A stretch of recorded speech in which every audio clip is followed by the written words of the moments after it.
أحمد يا أمل واللمانة Soomaaliyeed oo dhowr sano ka hor isguursaday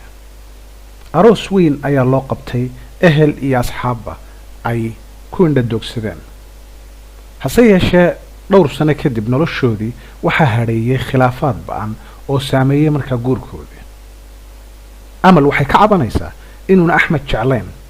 halka Axmed uu sheegay ama uu sheegayo in Amal ay adag tahay in la fahmo waxay rabto khilaafaadka labadooda u dhaxeeyay sabab ma ahayn jacayl la'aan balse waxay salka ku hayeen isfaham la'aan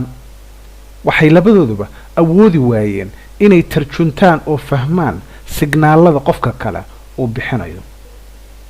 balka soo qaad Amal markay xanaaqdo afkay buuri jirtay wajigay xumeyn jirtay iyadoo wadada u haysatay wada saxsan oo Axmed markaa xaqeedii kaga dhacsan karto intay noolayd waxay arki jirtay hooyadeed iyo dumarka kale oo afka buuraya oo ragooda markaa ku khasbaya inay raali galiyaan una sameeyaan waxay rabaan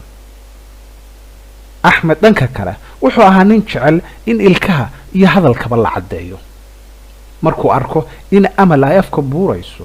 wuxuu weydiin jiray waxa ku dhacay jawaabtuna mar walba waxay noqon jirtay waxba isaguna markaa uu ka socon jiray afbuurka huruufka iyo waji bedelka wuxuu u qaadan jiray dabeecad ay u dhalatay Amal oo iska indhatiri karo wuxuu iska qaadan jiray telefoonkiisa facebookana asxaabta ayuu kala sheekayn jiray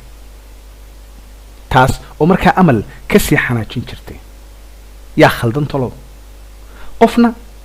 labadooduba wixii lagu soo abaabiyay ayay habdhaqankooda markaa uu ku salaysnaa sidaa daraadeed labadooduba markaa waxay u haysteen inay sameynayaan wax saxsan oo aanan khalad ahayn waxa khilaafka dhexmaray Amal iyo Axmed lagaga badbaadi kari lahaa inay labadoodu isla fadhiistaan oo isku dayaan inay dabeecadahooda kala duwan ay fahmaan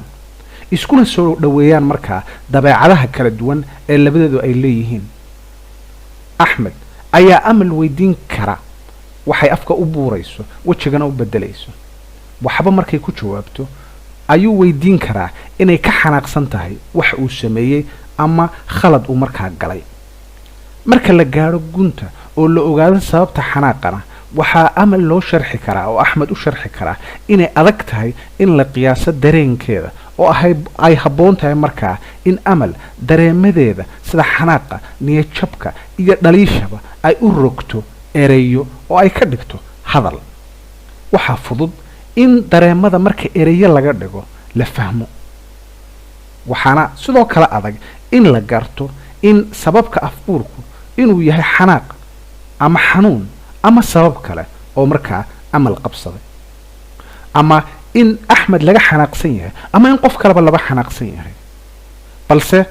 hadii la yiraahdo tusaale ahaan oraahda anigu adigan ka xanaaqsanahay si fudud ayuu qofka kale u fahmi karaa talaabana uga qaadan karaa markaa sababtii khilaafka ama xanaaq keentay Axmed iyo Amal guurkoodu wuxuu ku badbaadi karaa Amal oo dareenkeeda ereyo ka dhigta iyo Axmed oo dadaal dheeraad ah ku bixiya fahamka habdhaqanka Amal. Assalamu alaykum.